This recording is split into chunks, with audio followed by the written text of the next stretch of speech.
Hello everyone, so today I'm going to be making a pork chops for dinner, and they're going to have a pumpkin butter glaze. And the first thing I need for the pumpkin butter glaze is some caramelized apples. Well, it's more of a sauce than it is a glaze. So I have a little bit of garlic olive oil and some butter melting in a pan. And I have my onions thinly sliced. So once that butter melts, we'll toss in the onions.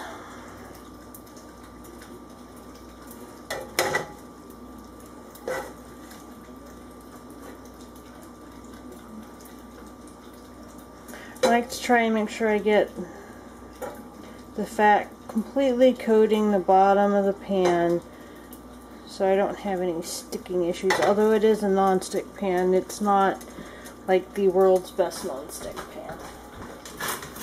And I'll need a spoon.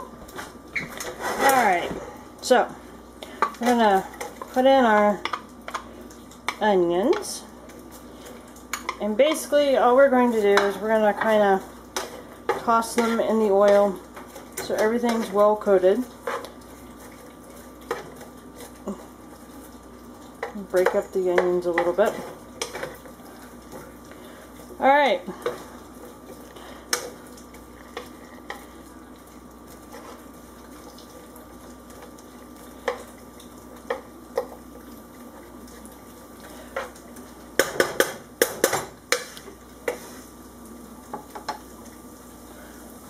So we're going to turn the heat down to medium, and we'll see how it goes. I may have to turn it down just a little bit more.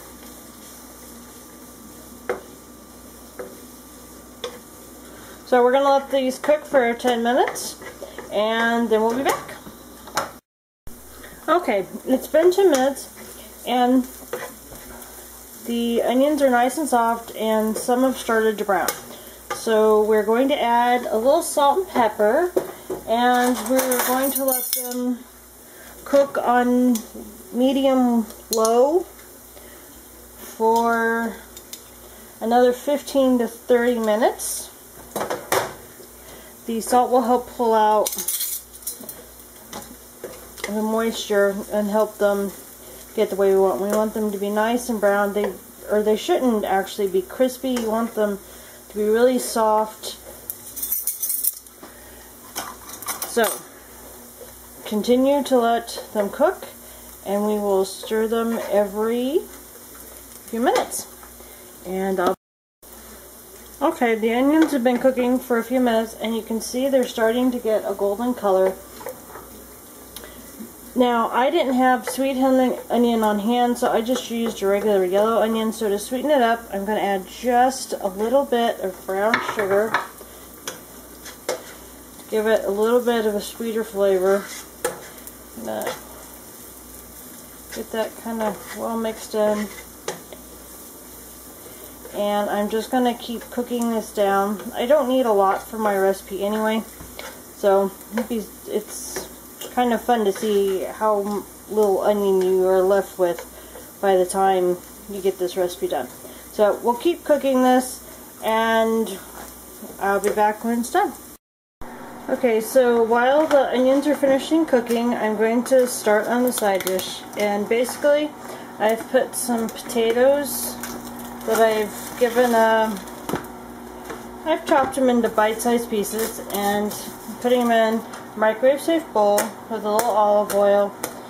Put a little bit in the top. I'm going to give them a quick shake, get the olive oil. I'm going to put these in the microwave for about 10 minutes, and then when they're done, we will saute them up in the cast iron skillet, which is a quick way to get a really nice roasted potato without all the work. So the caramelized onions are just about done. They're looking really pretty and golden. There's still a few in here that aren't quite done yet, but I've turned it down to low, and I'm gonna just kind of let it cook a little bit longer until some of these that are a little bit less done get to where I want them, and then I'm going to pull it off and we'll go to the next step. And I'll be back when. Okay, so the next step is to make a flour breading for the pork chops.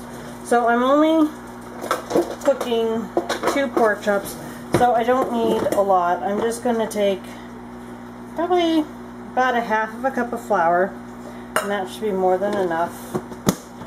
And you need to season your flour pretty well, so I'm going to do a liberal helping of black pepper and a good pinch of kosher salt.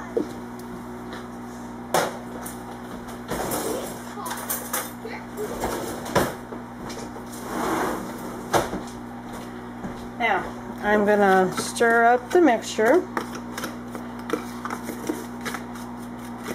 and then I'm going to go over to my skillet. I'm going to turn it back to medium-high, and I'm going to add a little bit of olive oil.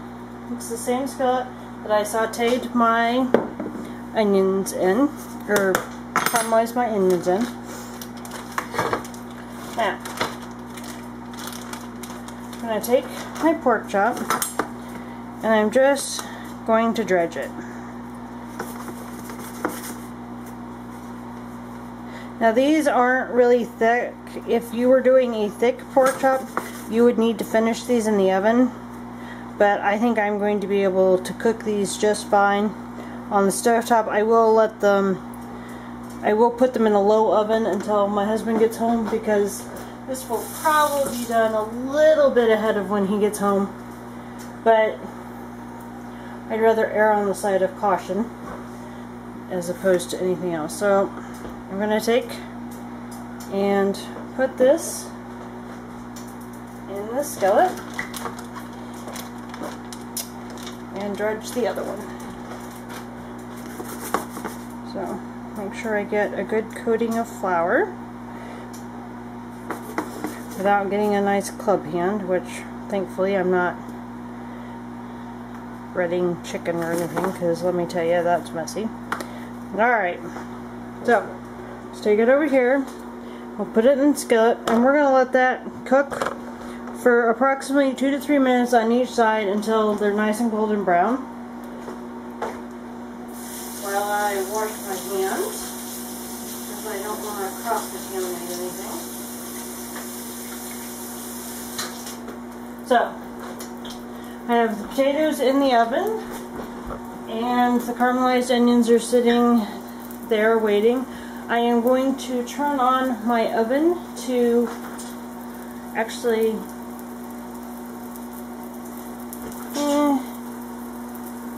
I'm not even going to mess with putting them in the oven. I'll just put them in my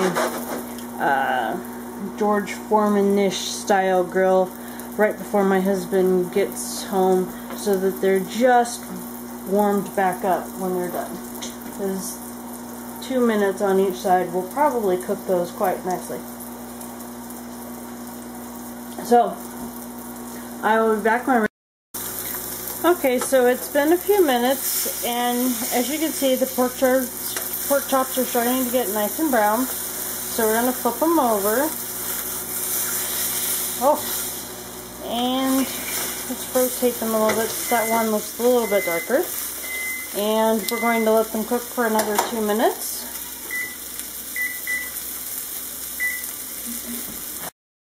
Okay, it's been 2 minutes, and as you can see, the pork chops are burned, so we're going to put them on a plate to rest.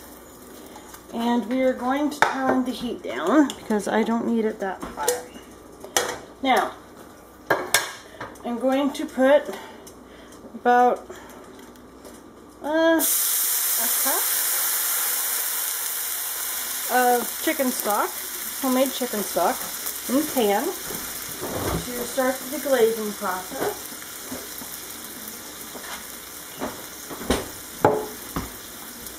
We're going to let that cook down just a little bit, because it's probably close to a cup. Alright. Gonna add some pepper and a little bit of salt, and wow, does that smell good. And we're just gonna let that cook a little bit. Now, I'm also going to put in, if I can get a spoon without making the camera bubble, I need a couple of them. Alright, I need about a half a cup of apple butter, and once again I'm using homemade apple butter. It just smells amazing. And I need about a fourth of a cup, so we're gonna,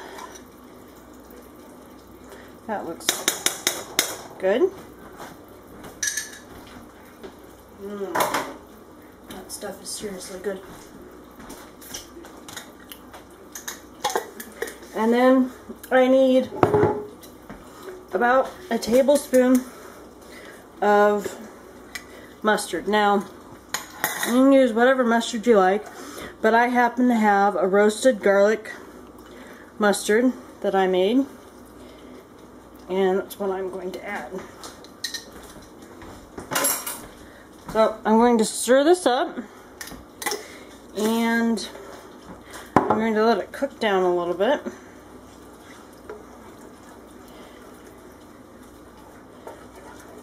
And this is going to be the sauce for my pork chops. That goes better with pork. Now, to add a bit of a fresh taste of garlic, I'm going to add 1 clove of minced garlic.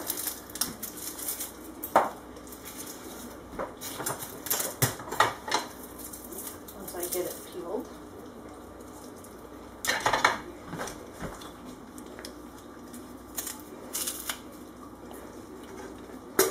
I've got this garlic press from the dollar store, and I have to say, for the $1 I paid for it, it's great. I have broken so many of the expensive garlic presses that $1 just makes me very happy to see, because I don't care if I break it. It's not a big deal. But it's held up pretty good. So we're just going to cook this on medium-low until it kind of reduces and thickens into a nice sauce. And then we will add the caramelized onions, and we will add the pork chops back into the sauce once they've been reheated. So I'll be back when I'm ready for them. Actually, you know what? I could also get started on potatoes, because it's getting close to the time when my husband will be home. So in my cast iron, I am going to heat it up to medium-high, and I am going to add a good splash of garlic olive oil, and I am just going to let that come up to temperature, because the pan needs to be pretty hot to cook.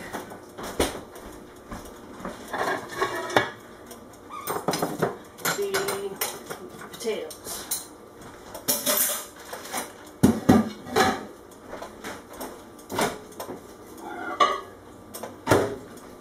Hot. And the potatoes are good and hot as well. And then to season the potatoes, I am going to use, if I can find my jar of it.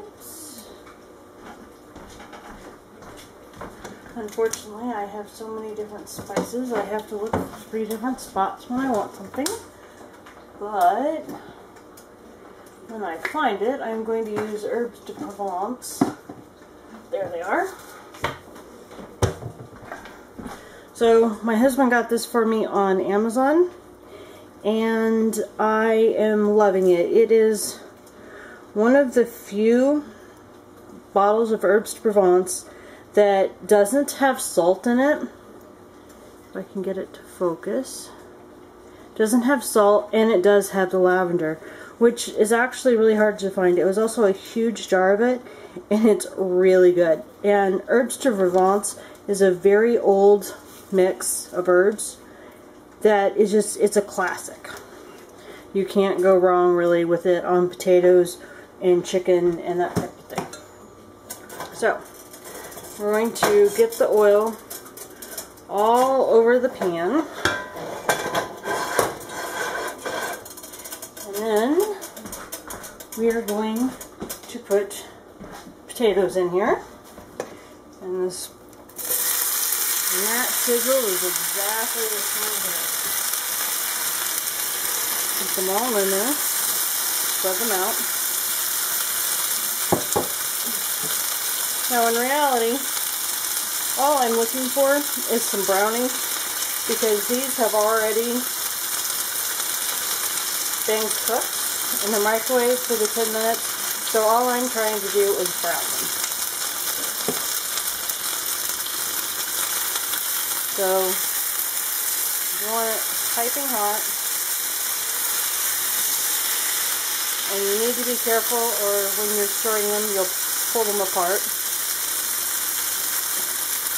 And since I have my crust out anyway, I think I'm going to go ahead and add a little garlic. Garlic and potatoes goes well.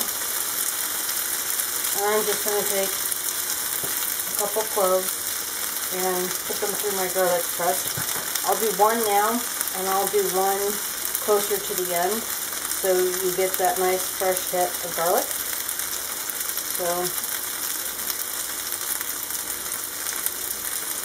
throw my garlic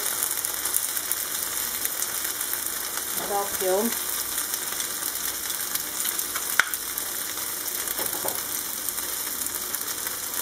Let's scrape that in there. And you don't want to stir these too much, because the more you stir them, the more you're going to tear them up.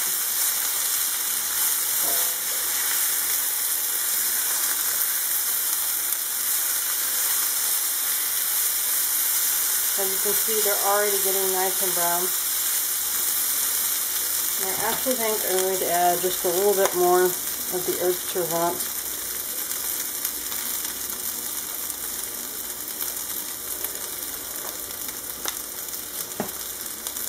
Alright, so that's going to continue to cook, and I'm actually going to turn that down just a bit to medium.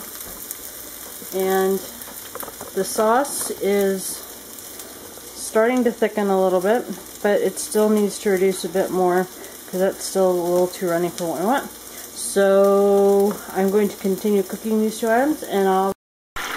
Okay, so as you can see, the sauce is now reduced. So I'm going to add the caramelized onions in.